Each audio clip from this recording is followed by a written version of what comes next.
Good morning. Are y'all up? Hi, it's Nyota, adaptability coach and strategist.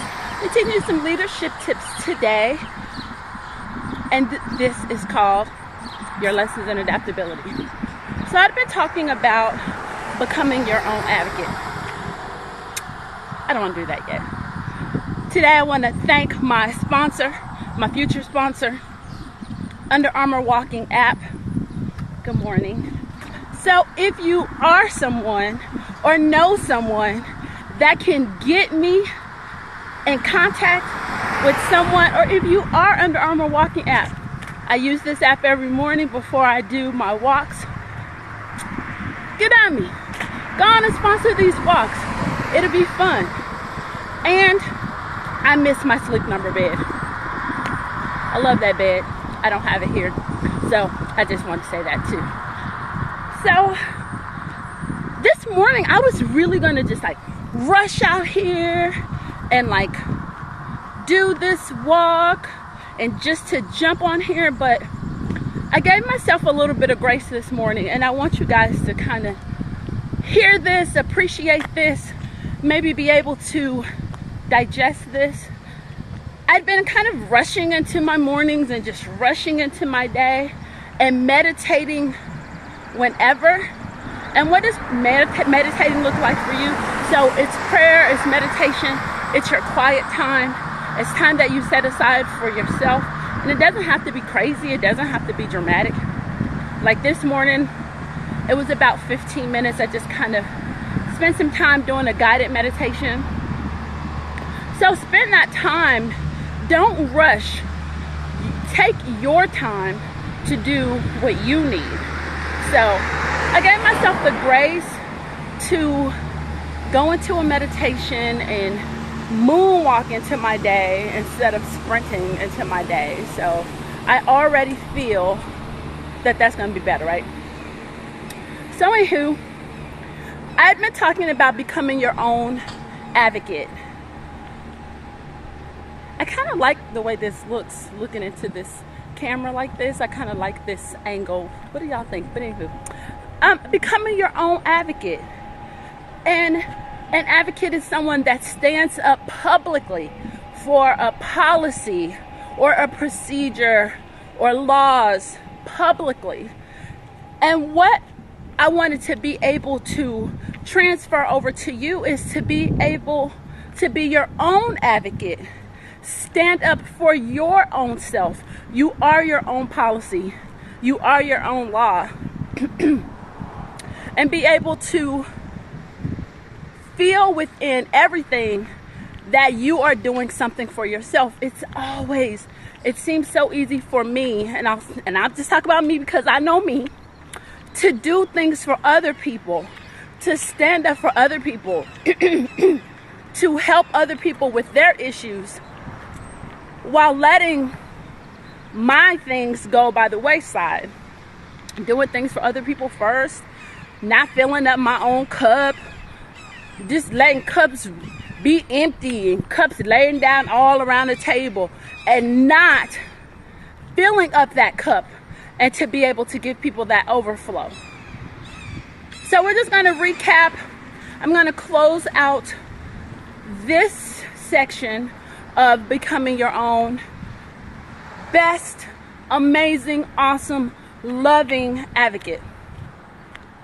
And I started talking about what is your vision for your life. And there was an exercise associated with that, creating your best day.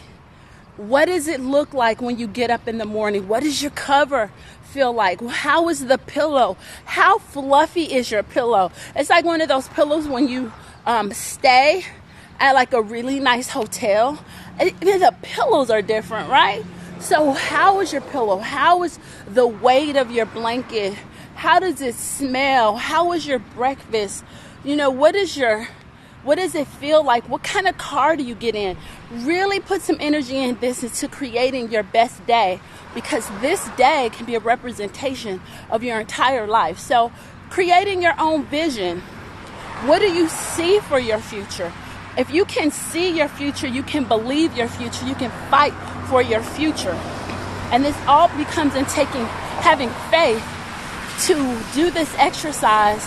And it also takes some courage to do this exercise and really put in the effort to decide, well, how do I want my life to be? I hate this car that I'm driving. I want to drive a Tesla. I want to drive a Lambo. I want to drive whatever you want to drive, right? Put that into your day, right? Do you stop and get gas? Do you have a driver? Do you not have a car because you have a driver? This is your best day. Create it. Be courageous when you're doing this too. And let it be fun, right? And then we talked about your values and how those values lead to your character. Do not allow any organization, your family, or any place that you've ever been determine what your values are today and how you want your values to be tomorrow. You get to decide. So when you decide what your values are, it's easier to align with people that have your same values. You may have noticed if your values were not in line with the job that you had, not in line with the organization you've been a part with, then it's always terrible. Like, it's a terrible place to work. You don't feel good about it because your values don't align. Good morning. Your values don't align. And also, if your values have changed or your values are not the same as your friends or older friends that you've had, friends that you had in high school, friends that you had in college or in the military or a past place where you worked. If your values have changed or their values have changed, that relationship, it feels broken. It feels like something's off. Because if you don't align with people, organizations, if your values are different, it's just different. It just doesn't feel good. So take this time, put this stake in the ground, put your flag of what your values are, what you believe, and how those lead to your character. And the exercise for this is look within yourself and say, what is one of your values? Is it about being kind? Is it about being loving? What does kind and loving mean to you?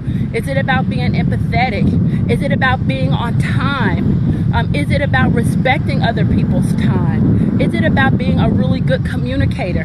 What are your values? And where do you want to stand up? What are you willing to not waver on at all? And that exercise was go to people that are famous or somewhat famous. Go to organizations that you love, and they normally keep a list of what their values are if you have a hard time getting started on this for yourself. And then the last, we went into entrepreneurship, which was my absolute favorite one. I talked about how entrepreneurship has really helped heal me. Being able to be a good communicator, being able to listen, which is the base of being a really good communicator. Being able to listen, not listening with your ears only, but listening with your heart, listening to what people are saying, what they are not saying. This is also body language. There's a lot that goes into this. You don't have to read a book, but you just have to be aware. And it's hard to get to the point where you're listening to other people if you don't know what your own values are, what your own vision, so you hear things from a different paradigm. And we all do. We all have our own paradigm. But this is about entrepreneurship. Being able to listen to what people are telling you and being able to serve them and help them and give them what they need from the perspective of what they're telling you that they want. People will tell you what they want. We just have to listen. That looks so ugly walking from this way. It's okay though. And just being able to listen and being able to turn the hard-earned skills that you've already learned from your organizations, from, being a family member. You are a great cook. You know how to, you're a great project manager. You're a great organizer. You know how to coach people without even thinking about it. These are hard-earned skills that you have gathered along your life. So you're able to hone these skills and turn these skills not only into a side hustle, a part-time job. You're able to become a part-time or micro entrepreneur in these spaces. And not only do they help you heal and grow, because once you're in this space of entrepreneurship, whether you decide to do it for money or not, I don't know why you wouldn't, but why you decide to do it for money or not, you're constantly in this space where you're connecting with people that are helping you and wanting you to grow.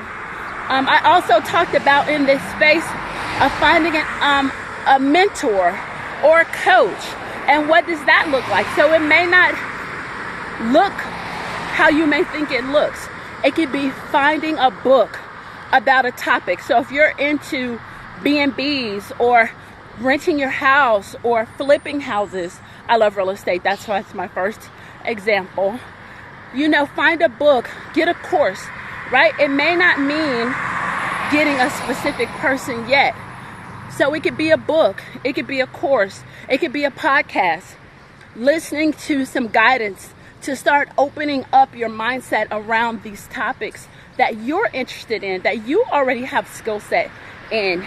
But it can look like getting you a coach, someone to help you pull out what are you naturally good at, what are your skill sets that you already have that can turn into money and help for someone else.